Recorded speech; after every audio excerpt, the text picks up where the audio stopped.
So hello everyone, welcome to this YouTube channel. So આજે આપણે DYSO 2022ની જે prelims લેવાઈ છે ઓકે એના 100 પછીના ક્વેશ્ચન્સ જે બાકી છે આપણે ડિસ્કસ કરી રહ્યા છે. સો ધીસ ઇઝ પાર્ટ 3 વિડીયો છે ઓકે. સો નાવ ક્વેશ્ચન નંબર 100 આપણે જોઈએ. સો 100 શું કહે છે, નીચેના પૈકી કયો દેશ ફ્રાન્સ, જર્મની અને બેલ્જિયમની સીમાઓ વચ્ચે ભૂબદ્ધ સ્થિત છે? ભૂબદ્ધ દેટ મીન્સ લેન્ડલોક ઓકે. સો આ દેશ કયો છે? સો આ છે લક્ઝમબર્ગ. સો આપણે જોઈ શકીએ ફ્રાન્સ, બેલ્જિયમ અને જર્મની વચ્ચે આ છે Luxembourg which is landlocked. And what is the meaning of landlocked? લેન્ડલોકનો મતલબ થાય કે એને એક્સેસ નથી મળતો દરિયાનો. Access to sea or oceans is not available okay. Next question, પૃથ્વીની દૈનિક પરિભ્રમણની મહત્તમ ઝડપ ક્યાં હોય? દૈનિક પરિભ્રમણ તો અહીંયા બે શબ્દ છે, રોટેશન અને રેવોલ્યુશન ઓકે. સો રોટેશન એટલે આ થશે પરિભ્રમણ અને રેવોલ્યુશન મતલબ પરિક્રમણ ઓકે. સો પરિભ્રમણ કોને કહેવાય? કે જે પોતાની જે એક્સિસ હોય બરાબર એની આસપાસ ફર્યા કરે બરાબર. જ્યારે રેવોલ્યુશન કોને કહેવાય? તો માન લો કે સૂર્ય છે તો સૂર્યની આસપાસ આટા માર્યા કરે ઓકે આ રીતે. So getting my point. So revolution and rotation. તો આપણને પૂછ્યું છે કે દૈનિક પરિભ્રમણ રેવોલ્યુશન રોટેશન વિશે પૂછે છે તો એની મહત્તમ ઝડપ ક્યાં અનુભવાય? તો જુઓ આ પૃથ્વી છે ને આ એની આપણી એક એક્સિસ છે બરાબર. હવે આ એક્સિસ તમે જુઓ કે માની લો કે કોઈ વ્યક્તિ અહીંયા વિષુવવૃત્ત પર ઊભો હોય, અહીંયા આ રેખા પર ઊભો હોય બરાબર, અને કોઈ વ્યક્તિ અહીંયા ધ્રુવ પર ઊભો હોય, ક્યાં એને સૌથી વધારે ઝડપ અનુભવાશે? તો ઓબ્વિયસ છે કે આ વિષુવવૃત્ત પર ઊભા રહેનાર વ્યક્તિને 1600 કિલોમીટર પર આવરની ઝડપ અનુભવાશે, જ્યારે ધ્રુવ પર ઊભેલા વ્યક્તિને 0 કિલોમીટર પર આવરની ઝડપ અનુભવાશે. દેટ મીન્સ ધ્રુવો પર કેવી ઝડપ હોય છે? મિનિમમ એટલે 0 શૂન્ય ઓકે, અને જ્યારે વિષુવવૃત્ત પર મેક્સિમમ બરાબર. સો દૈનિક પરિભ્રમણની મેક્સિમમ ઝડપ ક્યાં અનુભવાશે? વિષુવવૃત્ત પર ઓકે. નેક્સ્ટ ક્વેશ્ચન જોઈએ, નીચેના પૈકી કઈ જોડી યોગ્ય રીતે જોડાયેલી નથી? ઓકે. ગોબીનું રણ ક્યાં છે? મંગોલિયામાં. ચોલિસ્તાનનું જે રણ છે એ ક્યાં છે? અફઘાનિસ્તાનમાં છે. પેટાગોનિયાનું જે રણ છે એ ક્યાં છે? આર્જેન્ટિનામાં છે. અને અટકામા ડેઝર્ટ ક્યાં છે? ચિલીમાં છે. સો કઈ જોડી યોગ્ય રીતે જોડાયેલી નથી? તો આ જોડી જે છે એ યોગ્ય રીતે જોડાયેલી નથી. Cholistan desert belongs to Pakistan okay. Now બાકીના ઓપ્શન તો તમારે યાદ રાખી જ લેવાના છે, પેટાગોનિયા, આર્જેન્ટિના એવી રીતે. હવે જો આ ચોલિસ્તાન ક્યાં છે? તો આ આપણું ઇન્ડિયા છે, અને ઇન્ડિયાથી આગળ આ રાજસ્થાન, આપણું ઇન્ડિયામાં જ રાજસ્થાન છે, અને રાજસ્થાનની બાજુમાં જ છે ચોલિસ્તાનનું ડેઝર્ટ ઓકે. એ સિવાય વાત કરીએ નેક્સ્ટ ક્વેશ્ચન, ભારતનું કયું રાજ્ય એવું છે કે જેમાં મોટાભાગના રહેવાસીઓ ખ્રિસ્તી છે? તો આ ક્વેશ્ચન આવે છે સેન્સસ 2011 ઓકે. આ પર્ટિક્યુલર સેન્સસ એટલે કે વસ્તી ગણતરી ઓકે. સો વસ્તી ગણતરી જે છે આપણી 2011ની, કેમ કે 2021ની વસ્તી ગણતરી આપણી પાસે અવેલેબલ નથી, કેમ કે COVID-19 આવી ગયું હતું એટલે કામકાજ અટકી ગયું છે ઓકે. સો એમાંથી આ ક્વેશ્ચન અને આવા ઘણા બધા ક્વેશ્ચન દરેક એક્ઝામમાં આવતા રહેતા હોય છે. તો કયું રાજ્ય એવું છે કે જેમાં મોટાભાગના રહેવાસીઓ ખ્રિસ્તી છે? એટલે આપણને પૂછે છે પર્સન્ટેજ વાઇઝ. સો સૌથી વધારે પર્સન્ટેજ વાઇઝ જોઈએ તો સૌથી વધારે 87.93% સાથે નાગાલેન્ડ રાજ્ય એક એવું છે કે જ્યાં ક્રિશ્ચિયન પોપ્યુલેશન છે એ મેક્સિમમ છે ભારતમાં. ત્યારબાદ મિઝોરમ અને ત્યારબાદ Meghalaya okay. So answer will be Nagaland, D okay. Next question, ભારતનું નીચેના પૈકી કયું શહેર તમાકુના ઉદ્યોગ માટે જાણીતું છે? તો ગુંટૂર જે છે ને એ તમાકુના ઉત્પાદન, એના પ્લાન્ટેશન માટે ભારતમાં બહુ ફેમસ છે ઓકે. અને આ વેબસાઇટ છે ગુંટૂરની, આંધ્રપ્રદેશની, ત્યાંથી માહિતી લીધી છે. સો ગુંટૂર વિલ બી ધ આન્સર. ક્યાં છે ગુંટૂર? આંધ્રપ્રદેશમાં ઓકે. નેક્સ્ટ ક્વેશ્ચન, બીજી એક વસ્તુ ઇમ્પોર્ટન્ટ એ યાદ રાખવાની કે સેન્ટ્રલ ટોબેકો રિસર્ચ ઇન્સ્ટિટ્યૂટ છે, આ જે સેન્ટ્રલ ટોબેકો રિસર્ચ ઇન્સ્ટિટ્યૂટ છે એ ક્યાં છે? તો એ પણ આંધ્રપ્રદેશમાં છે, અને કયા શહેરમાં છે? રાજામુંદ્રી ઓકે. ત્યારબાદ ઓકે એનું સ્થાપના ક્યારે થઈ ને બધું દેટ મીન્સ. અને એ સિવાય આ બીજા ઇમ્પોર્ટન્ટ સેન્ટર્સ છે, જેમ કે Indian sugar can research institute ક્યાં છે? લખનૌમાં છે. પછી પોટેટો ખબર છે તમને, બટાકા, એનું રિસર્ચ સેન્ટર શિમલામાં છે. પછી કોકોનટ રિસર્ચ ઇન્સ્ટિટ્યૂટ ક્યાં છે? કાસરગોડ, કેરલામાં છે. અને પલ્સિસ રિસર્ચ, પલ્સ એટલે દાળ, તો એનું રિસર્ચ સેન્ટર ક્યાં છે? કાનપુરમાં. તો આ પણ યાદ રાખવા, મે બી પૂછાઈ શકે, maybe, we don't know. Okay, next question. ભૂ ઉષ્મીય ઉર્જા આધારિત ઉર્જા પ્લાન્ટ જે છે મણિકરણ એ કયા રાજ્યમાં છે? ઓકે, તો આ જે છે ને જીઓથર્મલ એનર્જી, આના પરથી મેઇન્સનો ક્વેશ્ચન બી આવી શકે એમ કે ભારતમાં કઈ કઈ જગ્યાએ જીઓથર્મલ એનર્જીના પોટેન્શિયલ છે એમ. પોટેન્શિયલ એટલે કે ક્યાં ક્યાં પોસિબિલિટી છે કે ત્યાંથી મળી શકે એમ. તો જુઓ, આ જે છે ને આપણો જીઓથર્મલ મેપ છે. જીઓથર્મલ પ્રોવિન્સીસ કયા કયા છે? તો જો એક પુગા વેલી જે છે, પુગા વેલી, આ પુગા ખીણ કહી શકાય, પુગા વેલી છે એ લદ્દાખમાં છે. પછી મણિકરણ જે છે એ હિમાચલ પ્રદેશમાં છે. પછી એ સિવાય આ જે છે ને આ જમ્મુ કાશ્મીર છે, આ ઉત્તરાખંડના બધા રાજ્યો, એ બધા પોટેન્શિયલ હોટસ્પોટ, પોટેન્શિયલ રાજ્યો છે જેમાંની અમુક સાઇડ ફેમસ છે. જેમ કે આ સોહાના ક્યાં છે? તો અહીંયા દિલ્હી હરિયાણા આ બોર્ડર સાઇડ એરિયામાં છે. દિલ્હી નહીં બટ હરિયાણા અને આ જે છે રાજસ્થાન એની આસપાસનો એરિયા. ત્યારબાદ ગુજરાતમાં કઈ જગ્યાએ છે? તો ખંભાત તો નહીં બટ એની નજીકમાં છે ટુવા અને તુલસીશ્યામ, આ બંને ક્ષેત્ર યાદ રાખવા. મહારાષ્ટ્રમાં ગણેશપુરી અને રાજાપુર, બરાબર. ત્યારબાદ તેલંગાણા, આંધ્રપ્રદેશ, એના જે જોઈન્ટવાળા એરિયા છે ત્યાં ગોદાવરી બેઝિન, આખી નદીની ખીણનો વિસ્તાર, એની આસપાસનો વિસ્તાર. ત્યારબાદ મધ્યપ્રદેશમાં એક સાઈડ છે સોનાટા, તો આ જો સોહાના છે અને આ છે સોનાટા, યાદ રાખવું. ત્યારબાદ છત્તીસગઢમાં એક છે તાતાપાની, ઓકે, અને વેસ્ટ બેંગોલમાં છે બક્રેશ્વર. તો આ તમને સાઇટના નામ પૂછી શકે કે આ બક્રેશ્વર છે, આ બધું શું છે, તો તમે કહી શકો. તો you can expect a mains question from this topic, તો you must have to remember this particular map. Okay, આ મેપ યાદ રાખવું. ઓકે, નેક્સ્ટ ક્વેશ્ચન જોઈએ આપણે. ક્ષેત્રફળના આધારે ગુજરાતનો સૌથી મોટો અને સૌથી નાનો જિલ્લો કયો છે? તો ઓબ્વિયસ છે કચ્છ મોટો જિલ્લો છે અને ડાંગ સૌથી નાનો જિલ્લો. This is the answer. So okay, Kutch એ સૌથી મોટો જિલ્લો છે અને આ ડાંગ જે છે એ સૌથી નાનો. નેક્સ્ટ ક્વેશ્ચન જોઈએ આપણે. 2011ની વસ્તી ગણતરી મુજબ, તો તમને મેં કીધું હતું એમ કે આ વસ્તી ગણતરી જે છે પર્ટિક્યુલરલી 2011ની, ઓકે, એમાંથી દરેક એક્ઝામમાં ક્વેશ્ચન આવે છે. તો you must have to prepare this particular topic. ગુજરાતના સૌથી વધુ વસ્તી ધરાવતા શહેરો કયા છે? તો આપણે ઇન્ડિયાના જોઈ લઈએ. તો ઇન્ડિયામાં સૌથી વધારે વસ્તી કોણ ધરાવે? મુંબઈ, ત્યારબાદ દિલ્હી, ત્યારબાદ બેંગ્લોર. તો આ ત્રણ તો યાદ રાખવાના. ઓકે, દિલ્હી, મુંબઈ અને બેંગ્લોર. મુંબઈ, દિલ્હી એન્ડ બેંગ્લોર. ત્યારબાદ હૈદરાબાદ અને ત્યારબાદ છે અમદાવાદ, ચેન્નઈ, કોલકાતા એન્ડ સુરત. તો ગુજરાતમાંથી અમદાવાદ આવી ગયો અને બીજું કયું આવશે? Surat. That means answer will be the Ahmedabad અને સુરત. ઓકે, નેક્સ્ટ ક્વેશ્ચન જો આપણે. The India state of the forest report 2021 હેઠળ દેશનો કુલ વન અને વૃક્ષ આચ્છાદિત વિસ્તાર, બરાબર, એ કેટલા પ્રતિશત છે? કુલ આપણા ઇન્ડિયાનો એરિયા કુલ છે એની સાપેક્ષમાં આ વન અને વૃક્ષ આચ્છાદિત વિસ્તાર કેટલો છે આપણો? તો આનો આન્સર આવશે 24.62, ધીસ વન. હવે જો આ India state of the forest report છે ને, ISFR, આ ઇમ્પોર્ટન્ટ છે આપણા માટે. આ રિપોર્ટ, આ જે રિપોર્ટ જે હમણાં 2021નો જે રિપોર્ટ આવ્યો એ 17મો રિપોર્ટ છે. આ દર 2 વર્ષે આવે એટલે બાયનિયલ રિપોર્ટ હોય. એટલે 2019માં આવ્યો હતો, એના પહેલાં 2017માં, અત્યારે આપણી પાસે 21નો અવેલેબલ છે. ઓકે, તો આ 17મો રિપોર્ટ છે. આ કોણ બહાર પાડે છે? તો India state of the forest report કોણ બહાર પાડે છે? બાયનિયલ પબ્લિકેશન છે જે ફોરેસ્ટ સર્વે ઓફ ઇન્ડિયા બહાર પાડે છે. અને forest survey of India, FSI, બરાબર, એ કોના હેઠળ આવે છે? Ministry of environment and forest and climate change. Okay, હવે આ જે રિપોર્ટ છે એવું કહે છે કે આપણી પાસે કેટલો એરિયા છે? 24.62% geographical area A forest and tree cover હેઠળ છે. ઓકે, એ સિવાય આ બધું 80.9 મિલિયન, આ બધું યાદ રાખવાની જરૂર નથી. બટ આ ઇમ્પોર્ટન્ટ ડેટા પોઈન્ટ છે જે તમારે યાદ રાખવાનું. એરિયાની વાઇઝ ક્ષેત્રફળની દ્રષ્ટિએ વાત કરીએ તો મધ્યપ્રદેશમાં સૌથી વધારે ફોરેસ્ટ કવર છે અને ત્યારબાદ અરુણાચલ પ્રદેશ, છત્તીસગઢ, ઓડિશા અને મહારાષ્ટ્ર, આ યાદ રાખવાનું.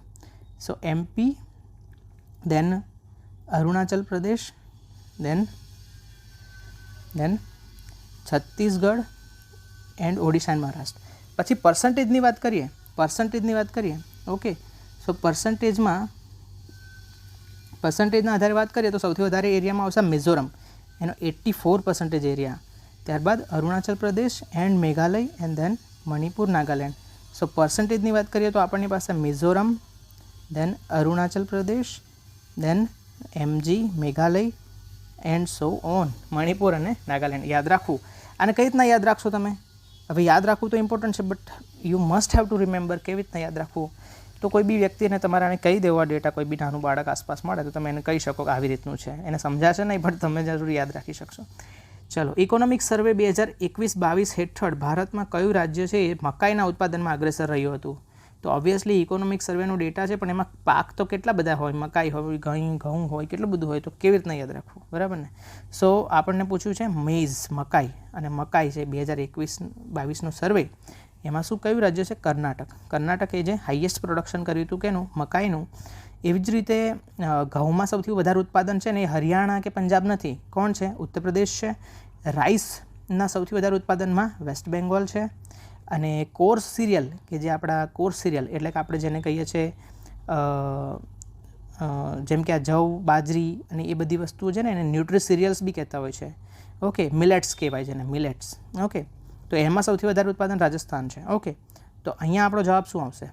આપણને મેઇઝ પૂછ્યું છે, સૌથી વધારે Karnataka. That means Karnataka. Okay, હવે નેક્સ્ટ જોઈએ. 2 વિધાનો આપ્યા છે.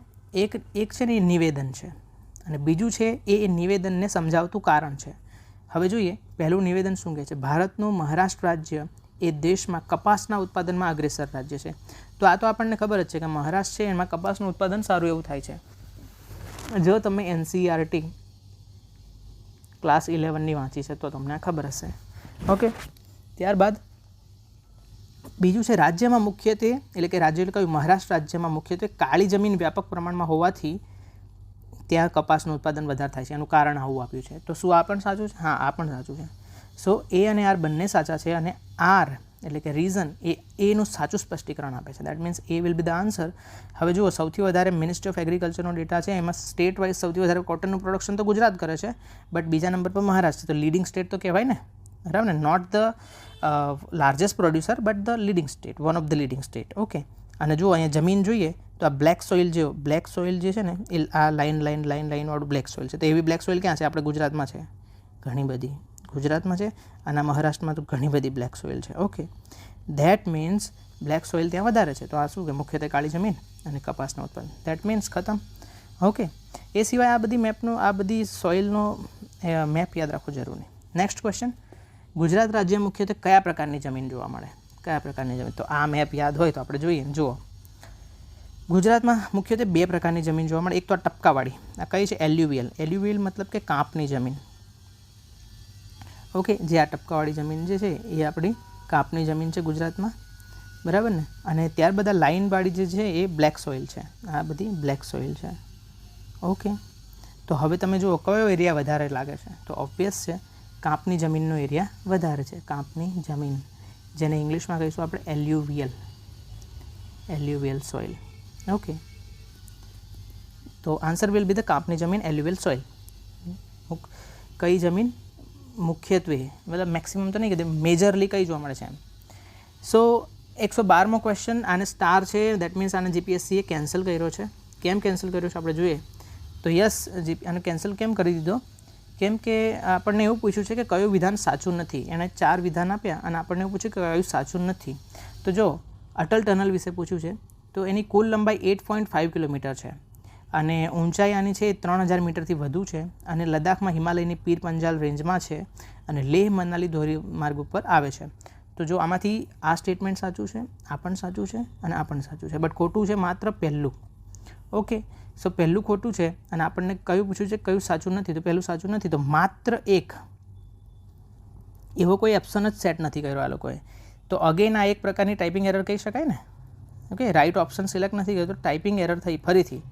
સો ટાઈપિંગ એરરમાં આપણું GPSC છે એ એક પછી એક સિદ્ધિઓ હાંસલ કરી રહ્યું છે. ઓકે, સો આનો આન્સર આ છે ને એ 9 કિલોમીટરની આસપાસ છે. જોઈએ આપણે explanation. So Atal tunnel has officially been certified as a world record.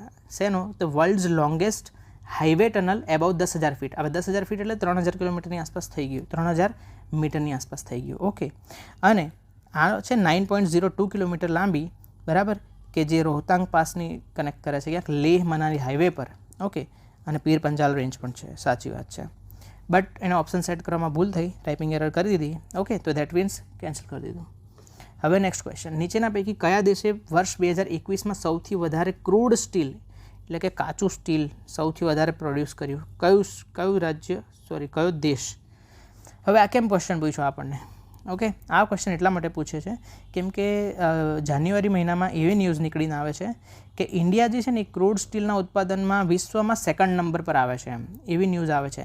તો પછી ક્વેશ્ચન એવો બનાવ્યો કે સેકન્ડ નંબર પર ઇન્ડિયા આવી ગયું, ચાલો સેકન્ડ નંબર. ઓકે, તો ફર્સ્ટ નંબર પર કોણ હતું? તો ચાઇના હતું. Okay, that means answer will be China as the largest producer of the crude in year 2021 crude steel. Okay, India second largest હતું. 2011ની વસ્તી ગણતરી અનુસાર ફરીથી સેન્સસ 2011 આ એમનામાંથી ઘણા ક્વેશ્ચન આવે છે તો ધ્યાન રાખવું. તો 2011ની વસ્તી ગણતરી અનુસાર ગુજરાતમાં રાજ્યમાં બાળકોની 0 થી 14 વર્ષનું જે વય જૂથ છે એમાં વસ્તીનું પ્રમાણ કેટલું છે? તો જો આ મેં ભૂગોળ ધોરણ 12ની બુકમાંથી આ મેં ડેટા લીધો છે. તો એમાં એવું કહે છે કે 15થી ઓછી વય એટલે 0 થી 15 અથવા 0 થી 14 કહી શકાય એવા બાળકો જે છે એ કિશોર વર્ગ કહેવાય. અને એ કિશોર વર્ગ છે એ કેટલા છે? 29.7% છે, 29.7%. તો ધેટ મીન્સ હું પછી આ ટીક કરું છું અને આ સાચો બી જીપીએ આપ્યો છે. બટ ક્વેશ્ચન એ થાય કે આપણી જીસીઈઆરટીની બુક છે એ અને આ જીપીએસસી છે આ બંનેના ડેટામાં કોન્ફ્લુઅન્સ મતલબ કેમ સામ્યતા નથી? તો આઈ ડોન્ટ નો, બટ આ જવાબ આવશે. ઓકે, અને એની નિયરેસ્ટ આ છે આપણી પાસે. નેક્સ્ટ ક્વેશ્ચન જોઈએ. જિલ્લાઓ અને તેના મુખ્યાલયોની જોડીમાં કઈ જોડી સાચી નથી? ઓકે, શું અરવલ્લીનું મુખ્યાલય હિંમતનગર છે? જિલ્લા મથક હિંમતનગર છે? ના, હિંમતનગર તો કોનું છે? તો હિંમતનગર છે સાબરકાંઠાનું. ઓકે, સાબરકાંઠાનું છે. ઓકે, સો હિંમતનગરમાં આવશે સાબરકાંઠા. નેક્સ્ટ ક્વેશ્ચન જોઈએ. Banaskantha Palanpur, perfect, it's correct. Devbhumi Dwarka Khambhalia, it's I think it's okay. But Kheda Anand નથી. મહીસાગર લુણાવાડા પરફેક્ટ છે. નર્મદા વ્યારા નથી. That means this one is wrong, this one is wrong. તો આપણને પૂછ્યું કયા રોંગ છે? So 1, 4 and 6 this one is wrong. જોઈએ, જો આપણને પૂછ્યું હતું ખેડા, તો ખેડા ક્યાં છે? તો જો ખેડામાં ક્યાં છે? નડિયાદ. ખેડામાં શું છે? નડિયાદ છે, બરાબર. પછી આપણને પૂછ્યું હતું નર્મદા, તો નર્મદાનું હેડક્વાર્ટર છે રાજપીપળા. ઓકે, અને બીજું આપણને પૂછ્યું હતું નર્મદા રાજપીપળા છે. ખેડામાં શું છે? ખેડામાં શું છે? નડિયાદ છે. ઓકે, એ સિવાય બીજું આપણને જામનગર દેવભૂમિ દ્વારકા તો ખંભાળિયા, બરાબર છે. હવે વ્યારા ક્યાંનું છે? તો વ્યારા ક્યાંનું કેપિટલ છે? તાપીનું છે, બરાબર. અને આણંદ છે એ આણંદ ખુદનું જ છે, એને કોઈ લેવા દેવા છે જ નહીં, બરાબર ને? ઓકે, તો આ યાદ રાખવું, વ્યારા તાપી, બરાબર. બાકી બધું યાદ છે તમને. Okay, fine. એ સિવાય અરવલ્લી મોડાસાનું છે, મોડાસા જિલ્લો બન્યો એનું અરવલ્લી છે. સો અરવલ્લી એ મોડાસાનું છે અને હિંમતનગર જે છે એ સાબરકાંઠાનું છે. આટલા કેપિટલ યાદ રાખવા. ઓકે, હવે નેક્સ્ટ ક્વેશ્ચન જોઈએ આપણે. ગુજરાત વિશેનો ડેટા આપ્યો છે અને એવું કહેવા ઈચ્છે છે કે આમાંથી કેટલું સાચું છે. ઓકે, તો આપણે જોઈએ. ગુજરાતની કુલ વસ્તી છે 6 કરોડ અને 3 લાખની આસપાસ છે. ગુજરાતનો વૃદ્ધિ દર 19.70. આ વૃદ્ધિ દર છે આ છે ને દશકીય વૃદ્ધિ દર છે, દશકીય વૃદ્ધિ દર. That means ડિકેડલ. ડિકેડલ એટલે શું પાછું? તો કે 2000માં જે 2001માં જે વસ્તી હતી એની સામે 2011માં કેટલા પર્સન્ટેજ વધી?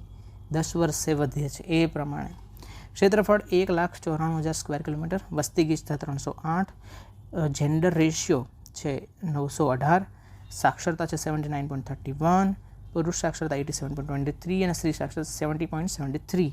સો આ જે છે વિધાન 2 છે અને આ છે વિધાન 1. ચલો, આમાંથી સાચું શું છે? આપેલા વિધાનો ધ્યાનમાં લો ને યોગ્ય મીન્સ સાચું. આ લોકોએ સાચો એવો શબ્દ યુઝ નથી કર્યો. ઓકે, તો બંને સાચા છે, બંને સાચા છે. નેક્સ્ટ ક્વેશ્ચન જો આપણે. નીચેના પૈકી કઈ, આ ડેટા બધો યાદ રાખવો, બરાબર ને? આ બધો ઇમ્પોર્ટન્ટ ડેટા છે. કઈ જોડી યોગ્ય રીતે જોડાયેલી નથી? ઓકે, લીપુલેખ જે પાસ છે એ ઉત્તરાખંડમાં છે. શું છે? નાથુલા પાસ છે એ અરુણાચલ પ્રદેશમાં છે. રોહતાંગ છે હિમાચલમાં છે કે પાલઘાટ કેરળમાં છે? તો જોઈએ, આપણને પૂછે છે લીપુલેખ. સો લીપુલેખ ક્યાં છે? જુઓ, ઉત્તરાખંડ રાજ્યમાં આપણે આવી જઈએ. આ ઉત્તરાખંડ રાજ્ય છે, બરાબર.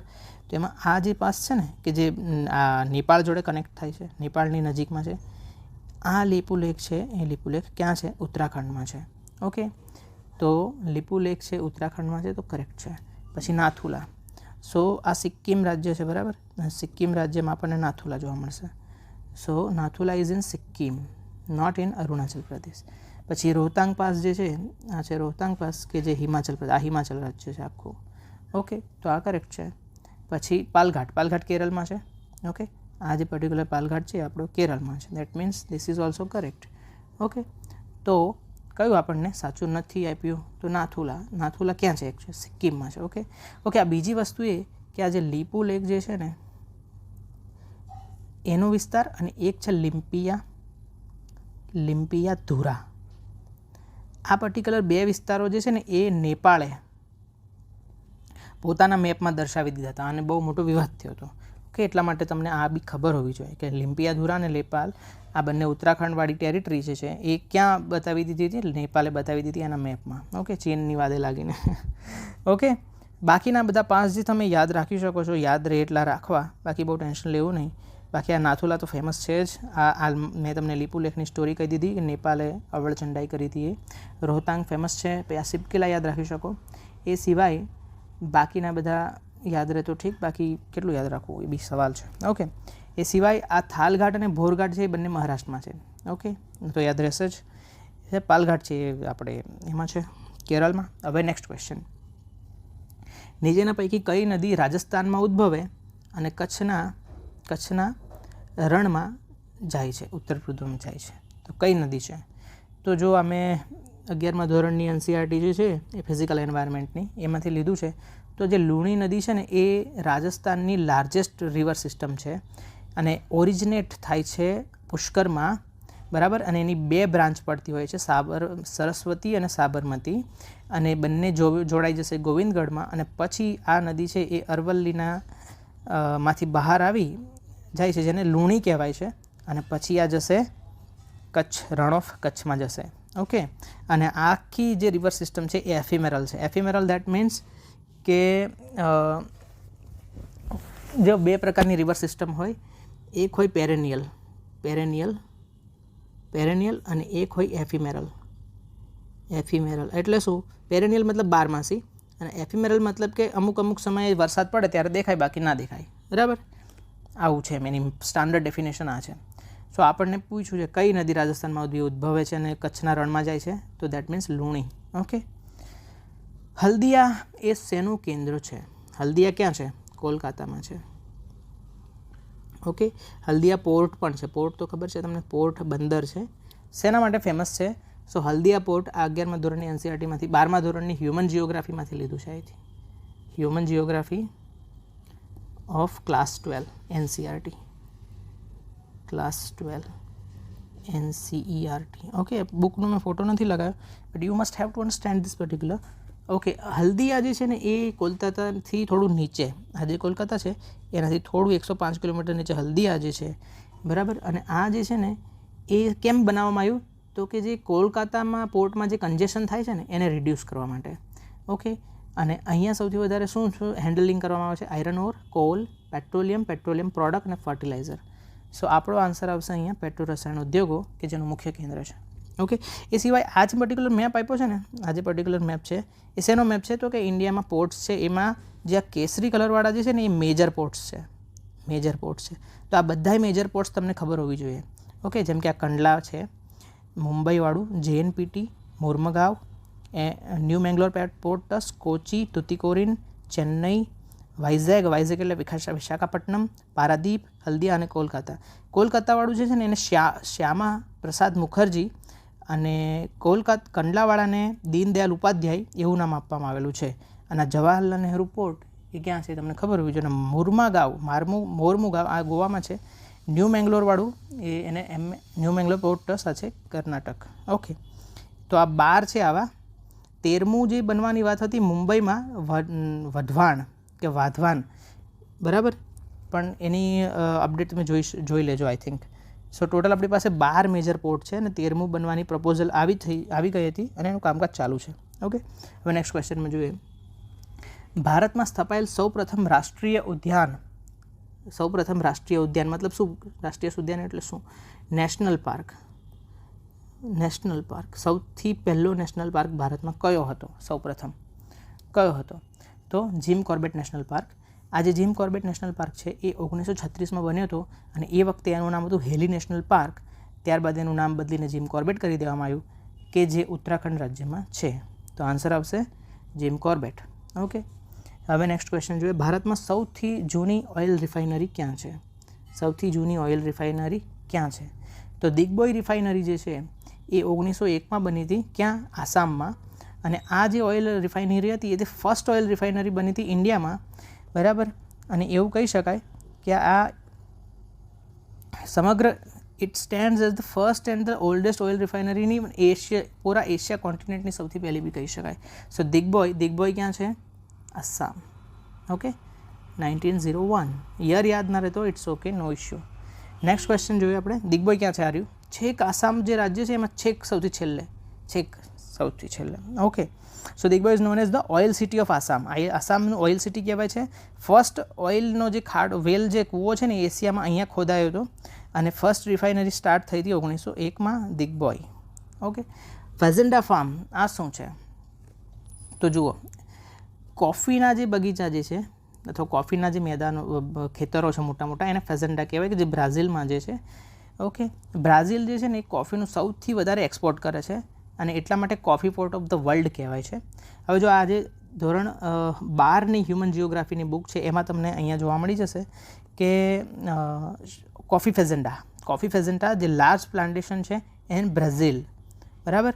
સો કોફી ફેઝેન્ડા, તો ફેઝેન્ડા ઇઝ ફોર કોફી અને ક્યાં છે? સૌથી વધારે જો બ્રાઝિલમાં મોટા મોટા પ્લાન્ટેશન છે. ઓકે, બાકી આ આર્જેન્ટિનાના ઘાસના મેદાનો, ક્યુબામાં શેરડી અને યુએસએનો મકાઈ, એના વિશે આપણે જોઈએ.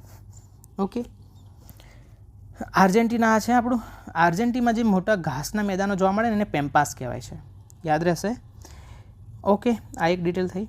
બીજું, ક્યુબા જે છે ને એ એક સમયે sugar bowl of the world કહેવાતું હતું. કેમ કે ત્યાં સુગરની સૌથી વધારે મોટી ઇન્ડસ્ટ્રી હતી. પણ હવે બ્રાઝિલ જે દેશ છે ને એ આ બાબતમાં આગળ આવી રહ્યું છે. Is now in decay. ક્યુબામાં ડીકે થઈ રહ્યો છે કઈ? શુગર ઇન્ડસ્ટ્રીનો. અને હવે એનું સ્થાન કોણ ઉઠાવી રહ્યું છે? બ્રાઝિલ. અને બ્રાઝિલ પછી બીજા નંબર પર ઇન્ડિયા છે શુગરમાં.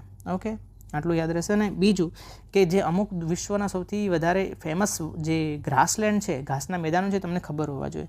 જેમ કે પ્રેરીઝ જે છે અમેરિકામાં છે, બરાબર. પુસ્ટાઝ છે, આ પુસ્ટાઝ છે એ સ્પીપાની એક્ઝામમાં હમણાં ક્વેશ્ચન હતો. સ્પીપા 2023ની પ્રિલિમ્સમાં એક્ઝામમાં હતો. આને પૂછવા આ છે હંગરીમાં. ઓકે, સ્ટેપીઝ જે છે ને આ સેન્ટ્રલ એશિયા રશિયાનો એરિયા છે.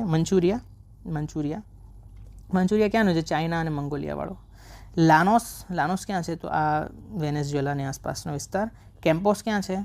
તો અગેઇન આ કયો દેશ હશે? વિચારો, આ કયો દેશ હશે?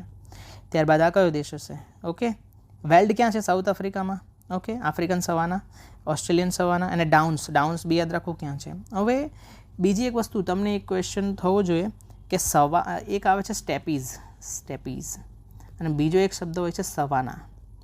ઓકે, આ બંને શું હોય છે? તો આ બંને ઘાસના મેદાન હોય છે. પણ જે ઠંડા પ્રદેશવાળા હોય ને એને સ્ટેપીઝ કહેવાય અને જે ગરમ પ્રદેશવાળા હોય ને એને સવાના કહેવાય.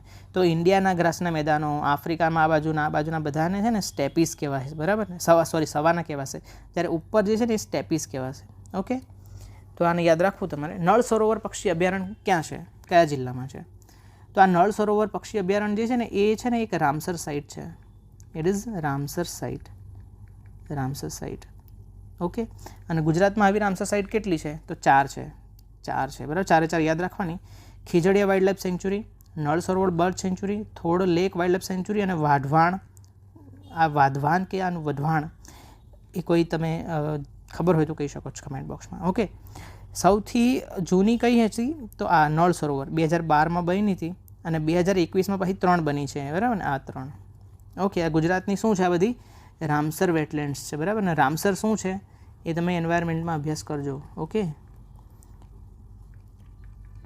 નાવ આપણે એ જોઈએ કે નળ સરોવર બર્ડ સેન્ચ્યુરી ક્યાં છે? તો અમદાવાદમાં છે, બરાબર. ખીજડીયા બર્ડ સેન્ચ્યુરી ક્યાં છે? તો જામનગરમાં છે. થોડ લેક સેન્ચ્યુરી ક્યાં છે? અમદાવાદમાં છે. અને વાધવાન લેક ક્યાં છે? તો આ વડોદરા જે છે એનાથી થોડુંક દૂર છે, પેલી વડોદરામાં જ આવશે. ઓકે, તો આપણને ક્વેશ્ચનમાં પૂછ્યું છે કે નળ સરોવર ક્યાં છે? અમદાવાદમાં છે, બરાબર. અને બાકીના તમને રામસર એરિયા ખબર હોવી જોઈએ, રામસર સાઇટ ખબર હોવી જોઈએ. 2011ની વસ્તી ગણતરી મુજબ ભારતના કયા રાજ્ય અથવા કેન્દ્ર શાસિત પ્રદેશમાં સૌથી નીચો સાક્ષરતા દર છે? સૌથી નીચો સાક્ષરતા દર કયા રાજ્ય અથવા કેન્દ્ર શાસિત પ્રદેશમાં? બરાબર. હવે જુઓ, સૌથી વધારે લિટરસી ધરાવતું રાજ્ય કયું છે? કેરળ. સૌથી વધારે લિટરસી સાક્ષરતા ધરાવતું યુટી કેન્દ્ર શાસિત પ્રદેશ કયું છે? લક્ષદ્વીપ. સૌથી ઓછો સાક્ષરતા દર ધરાવતું રાજ્ય કયું છે? બિહાર. અને સૌથી ઓછું રાજ્ય સાક્ષરતા દર ધરાવતું યુનિયન ટેરિટરી કયું છે? જમ્મુ એન્ડ કાશ્મીર. તો અહીંયા આપણને બિહાર સેટ થશે કેમ કે આપણને જમ્મુ કાશ્મીર ઓપ્શનમાં નથી આપ્યો, બરાબર ને? અને આ બે યાદ રાખવા, હાયર લિટરસીમાં કેરલા અને લક્ષદ્વીપ, લોઅરમાં બિહાર એન્ડ જમ્મુ કાશ્મીર. આ બધા ક્વેશ્ચન આવે છે ક્યાંથી? તો this questions are from census 2011. કેટલું બધું ઇમ્પોર્ટન્ટ છે સેન્સસ 2011, બરાબર? સો આપણે એક ઘણા બધા પેપર સોલ્વ કર્યા પછી આપણે જ્યારે એક્ઝામ નજીક હોય ત્યારે આવા ગોખામ પટ્ટીવાળા દાખલા ક્વેશ્ચન્સ છે એનો આપણે એક વિડીયો બનાવીશું. ઇફ યુ સજેસ્ટ મી, બરાબર ને? તમે મને કહેશો તો હું આના પર એક વિડીયો બનાવીશ કે આ શું છે, કેટલા ફેક્ટ યાદ રાખવાના, કયા યાદ રાખવાનું. Okay, so tell me in the comment box. Okay, now 125મો ક્વેશ્ચન. ભારતની નીચેના પૈકી કઈ દ્વીપ સમૂહ જોડી એકબીજાથી 10 ડિગ્રી ચેનલથી જુદી પડે છે? 10 degree channel. Okay, 10 degree channel. એવું કયા બે દ્વીપ સમૂહને જુદા પાડે છે?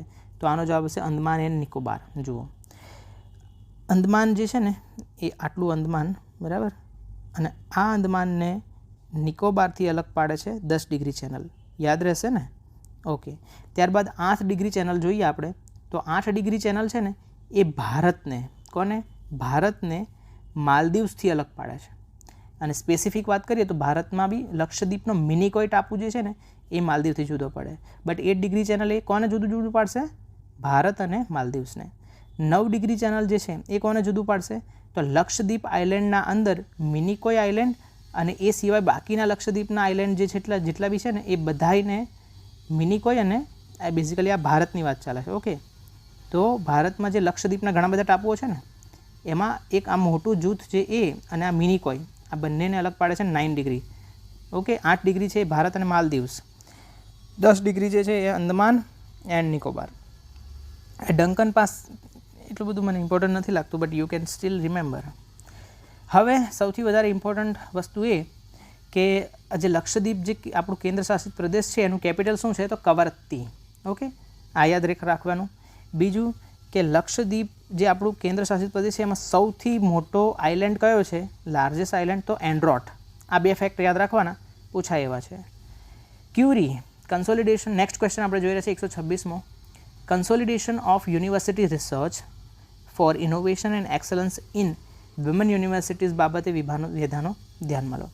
તો ડિપાર્ટમેન્ટ ઓફ સાયન્સ એન્ડ ટેકના વુમન સાયન્સ પ્રોગ્રામે ક્યુરી કાર્યક્રમ અંતર્ગત પોસ્ટ ગ્રેજ્યુએટ કોલેજોને સહાયરૂપ બનવા નવી પહેલની શરૂઆત કરી અને તેના માટે દરખાસ્તો અરજીઓ આમંત્રિત કરી. આ સ્ટેટમેન્ટ સાચું છે. ભારત અને જર્મનીના સંયુક્ત સાહસ પ્રોજેક્ટમાં મહિલાઓને પાર્શ્વ એન્ટ્રી બાબતે પ્રથમ કાર્યક્રમ શરૂ કરવામાં. તો આવી કોઈ માહિતી મળતી છે નહીં. તો કયો સાચો વિકલ્પ છે? માત્ર એક.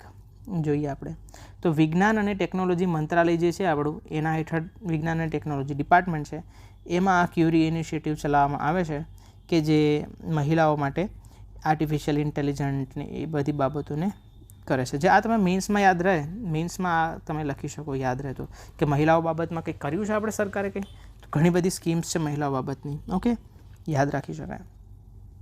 Gujarat energy research and management institute GERMI એના વિશે વિધાનો ધ્યાનમાં લેવો તો GERMI એ ગુજરાત સરકારના ઉપક્રમ Gujarat state petroleum corporation limited એટલે કે GSPC દ્વારા પ્રોત્સાહિત કરવામાં આવેલ ઉર્જા ક્ષેત્રનું સેન્ટર ઓફ એક્સલન્સ છે.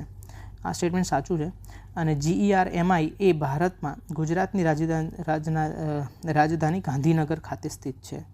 ઓકે, તો આ બંને સાચા છે. That means C will be the answer. Okay, so જોઈએ આપણે GERMI Gujarat energy and research management institute જે છે સેન્ટર ઓફ એક્સલન્સ છે. સેન્ટર ઓફ એક્સલન્સ છે એનર્જી સેક્ટરનું કે જેને પ્રમોટ કરે છે કોણ? Gujarat state petroleum corporation limited એટલે કે GSPC, અને ગુજરાત સરકારનું સાહસ છે અને આ બધી બાબતમાં રિસર્ચ કરે છે. CV રામન વિશે નીચેના વિધાનો ધ્યાનમાં લો. 7 નવેમ્બર 1888ના રોજ તિરુચિરાપલ્લીમાં જન્મેલા CV રામન વેંકટરમન એ વિજ્ઞાનના ક્ષેત્રમાં નોબેલ પ્રાઇઝ જીતનારા પ્રથમ એશિયન અને બિનશ્વેત વ્યક્તિ હતા. આ સાચી વાત છે. નોબેલ પ્રાઇઝ જીતનાર પ્રથમ એશિયન અને બિન શ્વેત, કારણ કે પહેલાં તો વ્હાઇટ લોકોને જ મળ્યા કરતું. 1930માં તેમને નોબેલ પ્રાઇઝ તો મળ્યું હતું, આ સાચું છે, પણ ગણિતશાસ્ત્રમાં મળ્યું હતું. તો આખા ગામને ખબર હશે ગણિતમાં નહોતું મળ્યું, એમને મળ્યું હતું ફિઝિક્સમાં. Okay, that means this one is wrong. કયો યોગ્ય? માત્ર પહેલું સાચું છે, બાકી ખોટું છે. સો સીવી રામન એ 7 નવેમ્બર 88માં તિરુચિરાપલ્લી મદ્રાસ, એ વખતે તમિલનાડુ, બરાબર, એ વખતે મદ્રાસ અને હાલનું ચેન્નઈ, ત્યાં જન્મ થયો હતો. સર ચંદ્રશેખર વેંકટ રમન એ ઇન્ડિયન ફિઝિસિસ્ટ છે કે જેમનું લાઇટ સ્કેટરિંગમાં પ્રદાન હતું, કે જેને રામન ઇફેક્ટ કહેવાય છે. તો પ્રકાશનું પ્રકિરણન આ ક્ષેત્રે એમણે પ્રદાન કર્યું હતું, જેને રામન ઇફેક્ટ કહેવાય છે, રામન અસર. ઓકે, અને એમને 1930નું નોબેલ પ્રાઇઝ મળ્યું હતું, અને આના માટે જ મળ્યું હતું, લાઇટ સ્કેટરિંગ માટે, બરાબર ને. First Asian, he was the first Asian two receive Nobel prize in any branch of science. Okay, હવે તમે જુઓ અહીંયા શું લખ્યું વિજ્ઞાનના ક્ષેત્રમાં, અને અહીંયા પૂછ્યું ગણિતશાસ્ત્રમાં, એટલે આ બંને વચ્ચે કોન્ટ્રાડિક્શન છે. તો if you can catch that particular તો તમે સોલ્વ કરી શકો. નેક્સ્ટ ક્વેશ્ચન, આઈસીટી માટે વિધાનો તપાસો. So information and communication technology or ICT એ વપરાશકારને ઝડપથી બદલાતા જતા વિશ્વમાં વિવિધ પ્રકારની અને વિકસી રહેલી તકનીકોના ઉપયોગથી કામકાજ અને અન્ય પ્રવૃત્તિઓમાં પરિવર્તિત થઈ રહી છે તેમાં સહભાગી થવા મદદરૂપ થાય છે. ભારતીય ઇન્ફોર્મેશન ટેકનોલોજી અને ઉદ્યોગ એ પ્રત્યક્ષ અથવા પરોક્ષ રીતે ત્રીજા ક્ષેત્રના, ત્રીજું ક્ષેત્ર એટલે શું? સર્વિસ ક્ષેત્રની વાત કરે છે, સર્વિસ સેક્ટરની વાત કરે છે. ઓકે, માં નોંધપાત્ર સંખ્યામાં રોજગાર પૂરો પાડે છે અને મોટા પ્રમાણમાં રોજગાર નિર્માણ કરવાવાળો એક ઉદ્યોગ છે. હવે જો આ છે ને ગૂગલ ટ્રાન્સલેટની મદદથી આની વ્યાખ્યા જે છે ને ઇન્ફોર્મેશન કમ્યુનિકેશન ટેકનોલોજી આઈસીટી શું છે એની વ્યાખ્યા છે આ બેઝિકલી, અને એના લોકોએ ગૂગલ ટ્રાન્સલેટનો ઉપયોગ કરી અને ગુજરાતીમાં કન્વર્ટ કરી છે, એટલા માટે આટલી બકવાસ ટાઈપની ભાષા થઈ ગઈ છે, બરાબર. બાકી આને ઇઝી વેમાં તમે ડિફાઇન કરી શકો કે નવી નવી ટેકનોલોજી છે એ આપણું હાલનું જીવનધર સુધારી રહી છે અને આપણો આર્થિક પ્રવૃત્તિઓની બધી રીતે હેલ્પ કરી રહ્યું છે, બરાબર. અને ત્રીજું છે સર્વિસ, તો ઓબ્વિયસલી ઇન્ફોર્મેશન અને કમ્યુનિકેશન શેમાં આવશે? સર્વિસ સેક્ટરમાં જ આવશે ને, તો બંને સાચા છે. ઓકે, તો આ ટીડીએસ પ્રકારની વ્યાખ્યા જે છે, આ લેંગ્વેજ કેમ આટલી બકવાસ છે મેં તમને કીધું કારણ. ઓકે, હવે જોઈએ આઈકેએસ, ઇન્ડિયન નોલેજ સિસ્ટમ. સો ઇન્ડિયન નોલેજ સિસ્ટમ એ શિક્ષણ મંત્રાલયનો એઆઈસીટી બનારસ ખાતે આવેલ નવીન વિભાગ છે, અને તે કળા, સાહિત્ય, કૃષિ, મૂળભૂત વિજ્ઞાન, ઇજનેરી, તકનીકી, સ્થાપત્ય, વ્યવસ્થાપન, અર્થશાસ્ત્ર જેવા ક્ષેત્રોમાં આપણા દેશના ભવ્ય વારસા અને પરંપરાગત જ્ઞાનનો પ્રસાર કરવામાં સક્રિય ભૂમિકા ભજવે છે. જો આ સ્ટેટમેન્ટ સાચું છે, બટ આ જે છે ને એઆઈસીટી બનારસ, આ ખોટું છે, બાકી આ પણ સાચું છે. એઆઈસીટી બનારસ નહીં, જુઓ તમે ઇન્ડિયન નોલેજ સિસ્ટમ છે, ઇનોવેટિવ સેલ છે જે મિનિસ્ટ્રી ઓફ એજ્યુકેશન હેઠળ જ છે, પણ એઆઈસીટી દિલ્હી ખાતે છે, ન્યૂ દિલ્હી ખાતે છે, અને બાકી બધું એમણે ગુજરાતી કરી દીધું છે ગૂગલ ટ્રાન્સલેટની મદદથી. ધીસ વન ઇઝ રોંગ, તો માત્ર second is correct. Next question, UIDAI વિશે નીચેના વિધાનો ધ્યાનમાં લો. તો unique identification authority of India એ વિજ્ઞાન અને તકનીકી મંત્રાલય ભારત સરકાર દ્વારા 12 જુલાઈ 2016ના રોજ આધાર અધિનિયમ 2016ની જોગવાઈ હેઠળ સ્થાપવામાં આવેલી વૈધાનિક શક્તિ છે, સત્તા નહીં, વૈધાનિક સંસ્થા છે, સત્તા નથી, સંસ્થા છે. ઓકે, યુઆઈડીએઆઈ ભારતના તમામ રહેવાસીઓને આધાર નામથી યુનિક આઇડેન્ટિફિકેશન નંબર યુઆઈડી આપવાના ઉદ્દેશી બના, આ સાચું છે. અને જીપીએસસી આને પણ સાચું માન્યું છે, એટલે એમણે જવાબ આપ્યો છે બંને સાચા છે, પણ મારા મત મુજબ આ ના આવે, વિજ્ઞાન અને ટેકનોલોજી ના આવે, અહીંયા આવશે ministry of electronics and information technology, MeitY, બરાબર, MEITY, મેઇટી. અહીંયા ઇલેક્ટ્રોનિક અને આઈટી મંત્રાલય હેઠળ બનેલી સંસ્થા છે. વિજ્ઞાન અને ટેકનોલોજીને યુઆઈડી સાથે કોઈ લેવા દેવા નથી, પણ એમણે આને સાચું માન્યું છે, ને આ તો સાચું છે જ, બરાબર. બાકી આ ખોટું છે, અને આવા કેટલાય ખોટા ક્વેશ્ચન, કેટલા મતલબ કે માન લો કે 200 ક્વેશ્ચન હોય તો 200માંથી 2-3 જેવા તો જીપીએસસી જે છે ને એ ખોટાને બી સાચા માની લે છે, બરાબર ને. એવું કેમ થાય છે એ આપણને નથી ખબર, બટ એવું થાય છે. ઓકે, સો આ તમને ખબર પડી. ઓકે, સો યુનિક આઇડેન્ટિફિકેશન ઓથોરિટી જે છે એ સ્ટેટ્યુટરી બોડી છે, વૈધાનિક સંસ્થા તો છે, but it is in ministry of electronics and information technology હેઠળ છે. ઓકે, બાકી આનો આન્સર સી આપ્યો છે, 131માં સી આપ્યો છે. ઓકે, બટ મારા મત મુજબ આ ખોટું છે, ફર્સ્ટ ઇઝ રોંગ, કેમ કે મેં તમને કીધું આ મિનિસ્ટ્રી અલગ છે, બરાબર ને. બટ ઇટ્સ ઓકે, જીપીએસસી એકાદ ક્વેશ્ચન આગો પાછો કરે એમાં આપણે કંઈ ફેલ નથી થઈ જવાના. Okay, we have to consider this particular error. ભારતીય અંતરિક્ષ કાર્યક્રમના સંદર્ભમાં વિધાનો ધ્યાનમાં લો. તો વિક્રમ સારાભાઈ અને સતીશ ધવન એ ભારતીય અંતરિક્ષ કાર્યક્રમમાં મુખ્ય શિલ્પી હતા. તો આ તો સાચી વાત છે. આના પર તો વેબ સિરીઝ બી બની ગઈ છે. ઓકે, હવે સાચું છે. નેક્સ્ટ જોઈએ આપણે. તેનો મુખ્ય ઉદ્દેશ સંદેશા વ્યવહાર, હવામાનશાસ્ત્ર, કૃષિ સંસાધન સંચાલન જેવા મહત્ત્વના વિકાસના મહત્વપૂર્ણ ક્ષેત્રોમાં અંતરિક્ષ તકનીકોનો ઉપયોગ કરવાનો છે. ભારતીય અંતરિક્ષ કાર્યક્રમ એ બેલિસ્ટિક મિસાઇલ જેવા કોઈ લશ્કરી કાર્યક્રમમાંથી ઉદ્ભવ્યો ન હતો, પરંતુ તે ઉપગ્રહ પ્રક્ષેપણ ક્ષમતાઓ સ્થાપિત કરવા પર ઉત્સાહ કેન્દ્રિત મતલબ એના પર ભાર આપતો હતો. આ પણ સાચી વાત છે કે આપણે કોઈ અમેરિકાની જેમ મતલબ આપણે કોઈ એવું ડિફેન્સ કેપેસિટી પ્રોડ્યુસ કરવા માટે નહીં, પણ આપણે ટેકનોલોજીને જોવા માંગતા હતા અને લોકોના વિકાસ માટે એનો ઉપયોગ કરવા ઈચ્છતા હતા. ઓકે, તો બોથ આર કરેક્ટ. હવે જોઈએ અંતરિક્ષ. સો અંતરિક્ષ કોર્પોરેશન વિશે વિધાનો ધ્યાનમાં લો. તો ઇસરો એ 1992માં વ્યાપારી વેચાણ કેન્દ્ર એટલે કે કોમર્શિયલ આઉટલેટ તરીકે અંતરિક્ષ કોર્પોરેશનની સ્થાપના કરી. ઇસરોએ કરી દીધી, ભારત સરકાર નહીં કરે, બરાબર ને. અંતરિક્ષ એ અંતરિક્ષ શબ્દ કે જે સંસ્કૃત શબ્દ છે એનું અનુવાદન છે. તો આ તો સાચું જ છે. હવે આ પહેલું સ્ટેટમેન્ટ જોઈએ આપણે. તો અંતરિક્ષ કોર્પોરેશન લિમિટેડ જે છે એને પ્રાઇવેટ કંપની તરીકે, બરાબર, ગવર્મેન્ટ ઓફ ઇન્ડિયા સ્થાપિત કરે છે 1992માં. અને એનું માર્કેટિંગ આમ છે કોનું? ઇસરોનું. તો ઇસરોનું માર્કેટિંગનું કામકાજ કોને સોંપી દીધું? અંતરિક્ષ કોર્પોરેશનને, બરાબર ને. સો વેપારી વેચાણ કેન્દ્ર નથી, it is a marketing outlet. અને બીજું કે it is established by ISRO? No, it is established by government of India in 1992, બરાબર. So this one is wrong અને સાચો વિકલ્પ માત્ર 2 સાચું છે. Okay, next question. સ્પાર્ક વિશેના નીચેના વિધાનો ધ્યાનમાં લો. તો 10/8/2022ના રોજ વર્ચ્યુઅલ સ્પેસ મ્યુઝિયમ સ્પાર્ક જાહેર જનતાના ઉપયોગ માટે શરૂ કરવામાં આવ્યું. આ પ્લેટફોર્મ એ વિવિધ મિશનની ડિજિટલ સામગ્રી ઇન્ટરેક્ટિવ તરીકે પ્રદર્શિત કરવાના નવીન વિચાર સાથે નાસાના પ્રક્ષેપણ વાહનો, ઉપગ્રહો, વૈજ્ઞાનિક મિશનથી ઘણા બધા સંબંધિત દસ્તાવેજો છબીઓ રજૂ કરે છે. તો નાસાના શું કામ કરશે? સ્પાર્ક જો આપણે ભારતમાં ભારતનું આપણું અવકાશ સંગ્રહાલય હોય તો પછી નાસા નહીં, ઇસરો આવશે અહીંયા, ઇસરો, બરાબર ને. તો 2 ઇઝ રોંગ, 1 ઇઝ કરેક્ટ. સો સાચું છે માત્ર 1. જુઓ, સ્પાર્ક ઇસરોએ છે ને પોતાનું વર્ચ્યુઅલ આભાસી અવકાશ સંગ્રહાલય virtual space museum spark launch કર્યું. ઓકે, અને એમાં શું કીધું કે ઇસરોના જે આ સાદા આપણા વ્હીકલ્સ છે, સેટેલાઇટ છે, એને બધાને આપણે પ્રદર્શનની માટે મૂકશું, બરાબર ને. તારીખ તો 10/8 આપી જ છે, તારીખ સાચી આપી છે, બરાબર ને. Okay, next question. નીચેના પૈકી કયું એ ભારત નિર્માણનું ઘટક નથી? તો આ ભારત નિર્માણ યોજના છે બેઝિકલી, અને એમાં ઘણા બધા ઘટક છે, એમાંથી કયું ઘટક નથી? તો આ જે ભારત નિર્માણ યોજના આ જે છે એમાં શેની વાત થાય? તો કે રૂરલ ડેવલપમેન્ટ કરવાનું છે, રૂરલ ઇન્ફ્રાસ્ટ્રક્ચર ડેવલપમેન્ટની વાત કરે છે. ઓકે, હવે કયું રૂરલવાળું નથી? તો જો ગ્રામીણ આવાસ તો આવી ગયું, ગ્રામીણ વીજળીકરણ બી આવી ગયું, ગ્રામીણ ક્ષેત્રમાં ટેલિફોની એટલે ટેલિફોનને વાયર કેબલ નાખવા, એ પણ કૃષિ આમાં નહીં આવે, બરાબર ને. This one is not. તો કયું નથી? તો કૃષિ નથી, બાકી બધા તો છે જ. ભારત નિર્માણ, તો જો ભારત નિર્માણ જે યોજના જે છે ને એ 2005માં લોન્ચ થઈ હતી. ખબર નહીં આટલો બધો જૂનો ડેટા કેમ પૂછે છે, બટ ભારત નિર્માણ જે છે તો 1-2 ક્વેશ્ચન છોડવા માટે બી જ હોય છે, બરાબર ને. તો 2005નું ના યાદ હોય તો it's okay, you have to leave it.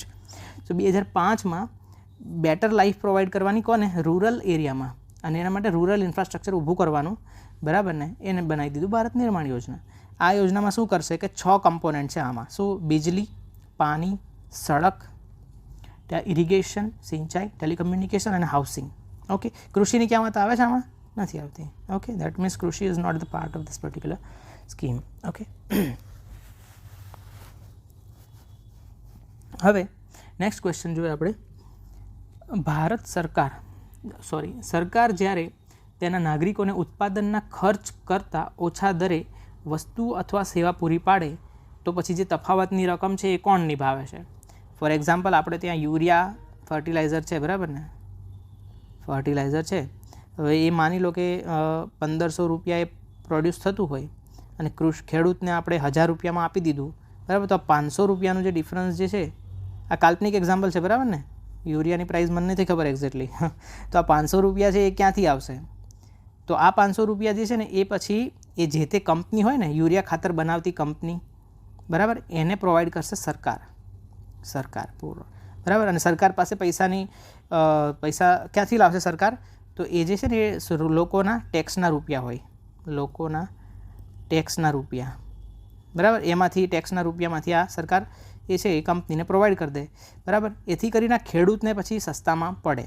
આવી જે વસ્તુ છે ને એને સબસિડી કહેવાય. ઓકે, સબસિડી એટલે શું ખબર પડી? તો 500 રૂપિયાની સબસિડી મળી ગઈ. ધેટ મીન્સ કે સબસિડી બે રીતે આપી દેવામાં આવે, કાં તો કંપનીના ખાતામાં જાય, કાં તો ખેડૂતના ખાતામાં જાય. કંપનીના ખાતામાં બી જઈ શકે ને ખેડૂતના ખાતામાં. યુરિયામાં આ મોડલ અપનાવે છે. કયું? કંપનીના ખાતામાં જાય છે. ઓકે, બસ આટલું યાદ રાખવાનું. Okay, next question. નીચેના પૈકી કયા ઉર્જા પ્લાન્ટ સૌથી વધુ પ્રારંભિક ખર્ચ અને સૌથી ઓછો ઈંધણ પરિવહનનો ખર્ચ જરૂરી છે? સો જુઓ, ન્યુક્લિયર પાવર પ્લાન્ટ હોય ને એમાં સૌથી વધારે પ્રારંભિક ખર્ચ લાગે. ઇનિશિયલ જે કોસ્ટ હોય, initial installation cost is highest, બરાબર ને, ન્યુક્લિયરનું. બાકી આ ઈંધણ પરિવહનનો ખર્ચ જે છે એ થોડું મને આમાં ડાઉટફુલ લાગે છે. બટ આ ન્યુક્લિયર પાવર પ્લાન્ટ એ સૌથી વધારે પ્રારંભિક ખર્ચ છે. જેમ કે આ જળ વિદ્યુત મથક છે તો એમાં ઈંધણ પરિવહનનો ક્યાં ખર્ચ આવે છે, બરાબર ને. બટ ઇટ્સ ઓકે, આ પહેલું સેટ થઈ જાય છે આપણું, એટલે આપણે આને જવા દઈશું. Okay, next question. ચેર્નોબિલ પરમાણુ મથક જે છે એ ક્યાં છે? ચેર્નોબિલ પરમાણુ મથક તો યુક્રેનમાં છે. ઓકે, ન્યુક્લિયર પાવર પ્લાન્ટ જે છે ચેર્નોબિલ ક્યાં છે? યુક્રેનમાં. ઓકે, આ નદી કઈ છે તમે મને કહેશો ઓપ્શનમાં. Okay, next question. ઓકે, આ કમેન્ટમાં કહેજો મને, કમેન્ટ કે આ જે કઈ નદી છે, કઈ નદીના કિનારે આ બધું છે, કીવ કઈ નદી છે, બરાબર. આ જે છે આને કહેવાય છે ક્રિમિયા, બરાબર ને. આ ક્રિમિયા એ રશિયાએ કેપ્ચર કરી લીધું છે, બરાબર ને. એ સિવાય બાકી બધી તમને ખબર જ હશે, કેમ કે આ યુદ્ધ ચાલુ થઈ ગયું છે રશિયા યુક્રેનનું, એટલા માટે. નોન પ્રોલિફરેશન ટ્રીટી NPT એટલે કે આ ન્યુક્લિયર જે ટેકનોલોજી છે એના બિન પ્રસાર માટેની ટ્રીટી છે. એમાં કેટલા રાજ્યોને પરમાણુ શસ્ત્ર રાજ્યો કહેવાય છે?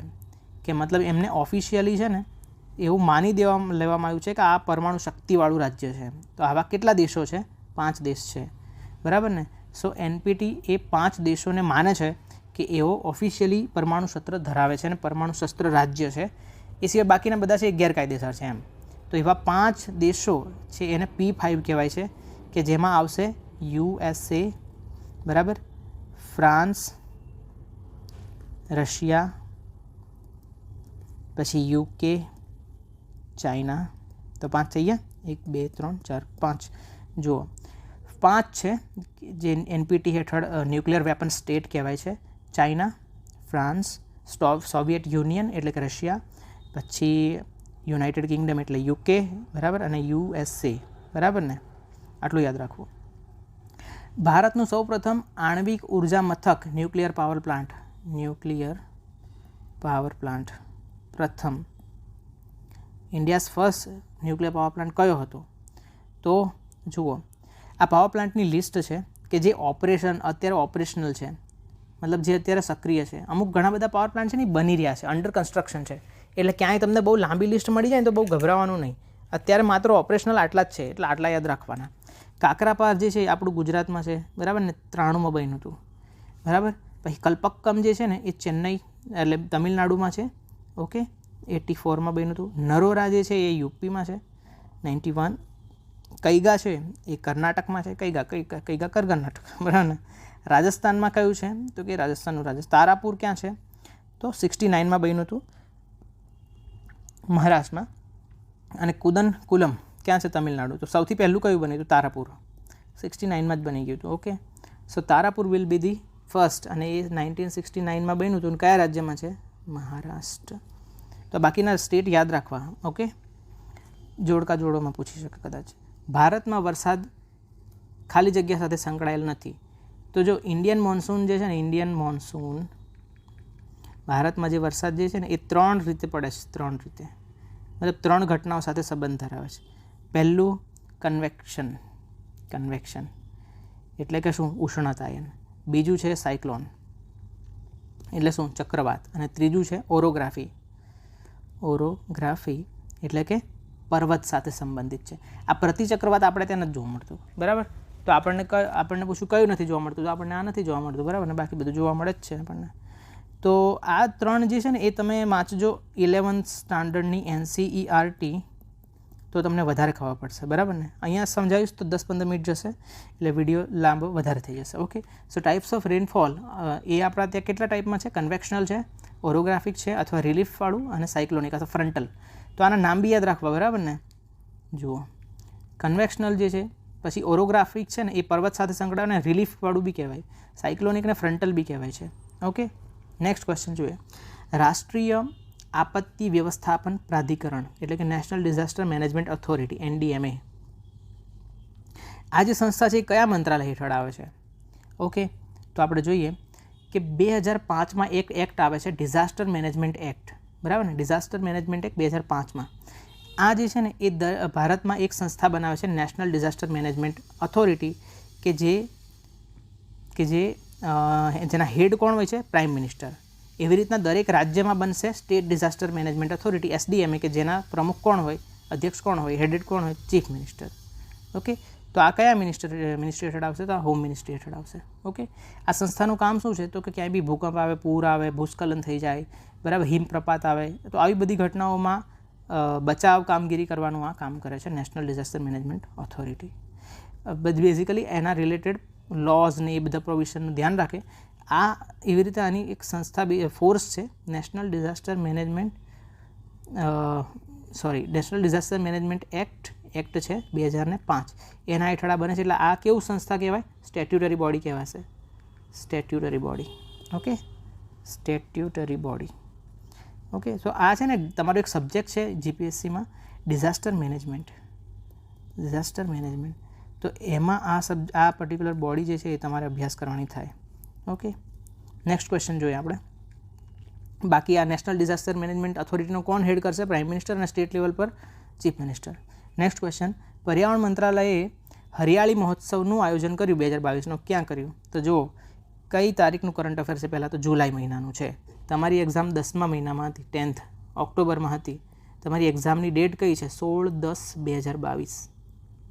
અને આ લોકોએ પૂછ્યું છે 28 જુલાઈ 2022. તો ઓબ્વિયસલી જુલાઈ મહિનાનું કરંટ અફેર કરવાનું. તો હરિયાળી મહોત્સવ છે એ કોણ કરે છે? મિનિસ્ટ્રી ઓફ એન્વાયરમેન્ટ કરે છે. ક્યાં? તાલ કટોરા સ્ટેડિયમ, ન્યૂ દિલ્હી. સો દિલ્હી. ઓકે. હવે નેક્સ્ટ ક્વેશ્ચન જોઈએ. ભાવિ જળવાયુ પરિવર્તનની માત્રાને ઘટાડવી એને શું કહેવાય? તો અગેન આનો જે જવાબ જે GPSC આપ્યો છે એને એડેપ્ટેશન જવાબ આપ્યો છે, જેની સાથે હું સહમત નથી. બાકી જવાબ તો સી આપ્યો છે. ઓકે. કેમ નથી? તો જો 2 શબ્દ છે, એક શબ્દ આવે મિટિગેશન, અને બીજો આવે એડેપ્ટેશન, બરાબર. હવે જો મિટિગેશન કોને કહેવાય? કે જે કંઈ બી થઈ ગયું એ થઈ ગયું, બરાબર. જે કંઈ બી થઈ ગયું અને હવે એની સાથે આપણે એડેપ્ટ કરીને રહેવાનું છે, અનુકૂળ થઈને રહેવાનું છે. ઓકે. એને કહેવાય એડેપ્ટેશન. ઓકે. એડેપ્ટેશન કોને કહેવાય?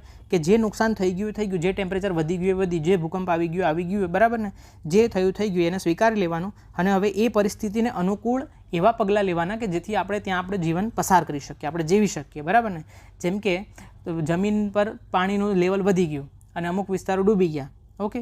તો હવે શું કરવાનું? તો કે કંઈ નહીં, હવે ઊંચા ઘર બનાવવાના, એવું બનાવવાનું કે ભૂકંપ રહિત કે પાણી ના આવી જાય એવા ઘર બનાવવાના, બરાબર ને. તો એની સાથે અનુકૂલન સાધીને રહેવાનું, એને કહેવાય એડેપ્ટેશન. મિટિગેશન કોને કહેવાય? કે ભાઈ ટેમ્પરેચર 2 ડિગ્રી સદીના અંતમાં વધી જવાનું છે, તો એવા પગલાં લો કે જેથી કરીને આ અસર ઘટે, બરાબર ને. એટલે કે જે દુષ્પ્રભાવ થવાનો છે ને એની રાહ નહીં જોવાની, બરાબર. એને આવતા પહેલાં જ એને ખતમ કરવાના પ્રયત્નો કરવા. હવે જુઓ, તમને શું પૂછવામાં આવ્યું છે? ભાવિ જળવાયુ પરિવર્તન એટલે આ દુષ્ઘટના થવાની અને એને ઘટાડવા માટે આપણે પ્રયત્ન કરીએ તો એને શું કહેવાય? મિટિગેશન કહેવાય ને, બરાબર ને. એડેપ્ટેશન ક્યાંથી કહેવાય? માની લો કે જળવાયુ પરિવર્તન એકવાર થઈ ગયું અને એની સાથે આપણે પછી જીવન જીવીએ અને એની સાથે રહીને આપણે એવી ટેકનોલોજી બનાવીએ કે જેથી કરીને એની સાથે સાથે આપણે જીવન જીવી શકીએ, તો એને કહેવાય એડેપ્ટેશન. તો આ પ્રશ્ન સાથે જવાબ સાથે હું સહેમત નથી અને મેં તમને એનું કારણ કીધું. ઓકે. એડેપ્ટેશન કોને કહેવાય? તો કે the process of adjusting to the current and future effects of the climate change. જ્યારે મિટિગેશન કોને કહેવાય? તો કે making the impact of the climate change less severe by reducing the emission. જો અત્યારે ફ્યુચરમાં ગ્રીન હાઉસ ગેસની ઇફેક્ટ ના થાય એના માટે અત્યારથી જ આપણે એમિશન ઓછું કરીએ એમ. ઓકે, સો મિટિગેશન અલગ વસ્તુ છે, એડેપ્ટેશન અલગ વસ્તુ છે, અને એનો જવાબ આ રીતે આપ્યો છે. નેક્સ્ટ ક્વેશ્ચન જોઈએ આપણે. રાત્રિ દ્રષ્ટિ ઉપકરણ નાઇટ વિઝન એપેરેટસમાં કયા તરંગોનો ઉપયોગ થાય છે? અવરક્ત તરંગોનો ઉપયોગ થાય છે. રેડ, ઇન્ફ્રારેડ તરંગો નાઇટ વિઝનમાં. સો ઇન્ફ્રારેડ વેવ આ પર્ટિક્યુલર એપેરેટસ જે સાધન સામગ્રીઓ છે એના અંદર ઉપયોગ થાય છે. બરાબર. નેક્સ્ટ જોઈએ. તમે કૂવામાં જેમ જેમ નીચે જાઓ તેમ તેમ તમારું વજન શું થશે? ફોર એક્ઝામ્પલ આ કૂવો છે. ઓકે, હવે આમાં તમે નીચે જાઓ તો તમારું વજન એમાં શું ફેર આવશે? તો તમને ખબર હોવી જોઈએ વજન અને બીજું હોય દળ. વજન એટલે વેઇટ એટલે W અને W is equals to mg. જ્યારે દળ એટલે કે માસ અને માસ એટલે કે m. અને આ વજન મપાય છે એ ન્યૂટનમાં મપાય, જ્યારે દળ મપાય કિલોગ્રામમાં. તો આપણે જે કહેતા હોય ને આ મારું વજન 50 કિલો, મારું વજન 60 કિલો, એ વજન નથી એકચ્યુઅલમાં, એ છે દળ, કેમ કે કિલોગ્રામમાં છે. સો દળ અલગ વસ્તુ છે, માસ અલગ વસ્તુ છે અને વેઇટ અલગ વસ્તુ છે. જ્યારે આ માસને કિલોગ્રામવાળું જે છે એને ગુરુત્વ પ્રવેગ g સાથે ગુણી દેવામાં આવે ને જે મળે એને કહેવાય વેઇટ, વજન. ઓકે, સો વજન કેવી રીતના મળશે? ફોર એક્ઝામ્પલ કોઈ વ્યક્તિનું વજન છે, દળ જે છે એ 50 કિલોગ્રામ છે, તો એને 9.8 મીટર પર સેકન્ડ સ્ક્વેરનો ગુરુત્વ પ્રવેગ એટલે કે આ જીની વેલ્યુ છે એની સાથે મલ્ટીપ્લાય કરી દેવામાં, જે કંઈ બી વેલ્યુ મળે એને કહેવાય વેઇટ, વજન. W is equals to mg. આટલું યાદ રહે. વેઇટ અને દળ અલગ છે. હવે જુઓ, આ જે G જે છે ને G એટલે કે ગુરુત્વ પ્રવેગ, એ જે છે એ વજન પર અસર નાખશે. બરાબર ને? કેમ કે W weight is equals to mg છે. બરાબર ને? m into g. તો આ G જે છે, G ઉપર જે અસર થાય એ અસર W પર થાય. અને G જે છે ને એ રેડિયસ R સાથે સંબંધ ધરાવે છે. R શું છે? તો કે આ પૃથ્વી જે છે ને, આ પૃથ્વીનું કેન્દ્ર છે, તો એની સાથે આ જે ત્રિજ્યા જે છે ને એને આપણે R કહીએ. બરાબર? દેટ મીન્સ આ R જે છે એ જીના સાથે સંબંધ ધરાવે અને આ G જે છે એ વેઇટ સાથે સંબંધ ધરાવે છે. જો R ઘટે તો G પણ ઘટે અને G ઘટે તો W પણ ઘટે. આટલું યાદ રહે. સો W is proportional two G is proportional two R. R ઘટશે તો G પણ ઘટશે અને G ઘટશે તો W પણ ઘટશે. તો તમારું વજન કૂવામાં નીચે જાઓ, આમ કૂવામાં નીચે જાઓ તો તમે અહીંયા માન લો કે કૂવો છે તો નીચે જાઓ તો આ જે R જે છે એ વધશે કે ઘટશે? તો ઘટશે. સો R ઘટ્યું તો G પણ ઘટશે અને G ઘટશે તો W પણ ઘટશે. W એ વજન છે, વજન ઘટશે તો થોડુંક ઘટશે. It's the B will be the answer. Okay, આ બધું એક્સપ્લેનેશન છે, મેં સમજાવ્યું છે, બટ ઇટ્સ ઓકે, તમે અહીંયા સમજી ગયા છો આખી સ્ટોરી. હવે નેક્સ્ટ ક્વેશ્ચન જોઈએ. અને બીજી એક વસ્તુ એ કે આ પૃથ્વી જે છે, બરાબર ને, તો પૃથ્વી પર પાછું આ વિષુવવૃત્ત છે અને આ જે છે ને એ પોલ છે. બરાબર ને? તો જીની વેલ્યુ જે છે ને આખી પૃથ્વી પર સમાન નથી હોતી. બરાબર ને? ક્યાં વધારે હોય છે, ક્યાં નથી હોતી. જીની વેલ્યુ 0 ક્યાં હોય? સેન્ટર ઉપર, અહીંયા જીની વેલ્યુ 0 હોય. બરાબર? પછી જીની વેલ્યુ જે છે, જો the standard value of G is 9.8 metre per second square to the earth is as homogenous value આપણે લઈએ છીએ, બટ ઇન રિયાલિટી છે ને આ વેલ્યુ ચેન્જ થાય છે. જે મિનિમમ વેલ્યુ કેટલી હોય? 9.7. ઇક્વેટર જે છે ને આ એરિયા, ત્યાં 9.78 એટલે કે મિનિમમ જોવા મળશે G વેલ્યુ, અને મેક્સિમમ G વેલ્યુ ક્યાં જોવા મળશે? પોલ ઉપર 9.83. આ વેલ્યુ યાદ નથી રાખવાનું, તમને એટલું ખબર હોવી જોઈએ કે આ Gની વેલ્યુ જે છે એ પોલ ઉપર મેક્સિમમ જોવા મળશે અને મિનિમમ જોવા મળશે અહીંયા એ પોલ ઇક્વેટર પર, અને 0 ક્યાં જોવા મળશે? અહીંયા સેન્ટર ઓફ ધી અર્થ. બરાબર? અને બીજું આગળની સ્ટોરી તમને ખબર છે કે G is proportional to radius, અને એટલા માટે G is proportional to weight. ખબર છે ને? વેઇટ અલગ અને દળ અલગ. Mass is different from weight. ચલો નેક્સ્ટ ક્વેશ્ચન જોઈએ. ફટાકડામાં જે લીલી જ્યોત જે છે એ કેમ ઉદ્ભવે છે? કઈ ધાતુના લીધે ઉદ્ભવે છે? તો જુઓ, મેટલ સોલ્ટ જે છે ને એ જનરલી યુઝ થાય ફાયરવર્ક્સમાં, ફટાકડામાં, કે જેથી કરીને જુદા જુદા કલર ઉત્પન્ન થાય. જેમ કે ગ્રીન ફ્લેમ ઉત્પન્ન કરવી હોય ને તમારે, લીલી જ્યોત ગ્રીન, તો એના માટે તમારે બેરિયમ વાપરવું પડે, બેરિયમ. સો ગ્રીન માટે તમારે બેરિયમ યુઝ કરવું પડશે. બરાબર? બેરિયમ મેટલના સોલ્ટ, ધાતુના ક્ષાર વાપરવા પડે. બ્લુ ફ્લેમ ઉત્પન્ન કરવી હોય તો તમારે કોપર યુઝ કરવું પડે બ્લુ ફ્લેમ માટે. ઓરેન્જ માટે કરવું પડશે તમારે કેલ્શિયમ એડ કરવું પડશે, અને યલો ફ્લેમ કરવા માટે તમારે જોઈશે સોડિયમ. લિથિયમ અથવા સ્ટ્રોન્શિયમથી રેડ કલર ઉદ્યોગ થાય, બરાબર. આ યાદ રાખવાનું, કોમ્પ્લિકેટેડ છે થોડું, બટ યાદ રાખી લેવાનું. તો આપણે ગ્રીન પૂછ્યું છે ને, આપણને ગ્રીન ફ્લેમ કીધું છે ને, તો અહીંયા આવશે barium. Barium will be the answer. But આ સોડિયમ છે, આ પોટેશિયમ, આ તો કંઈ યુઝ નહીં થતું, બટ આ સોડિયમ જે છે, બરાબર, એ સોડિયમ માટે કઈ યલો ફ્લેમ, સોડિયમ કઈ ફ્લેમ યુઝ કરશે, યલો, બરાબર. યાદ રાખવું યા કઈ રીતના. બ્લુ માટે કોપર, બ્લુ કોપર કઈ તો યાદ રાખશો.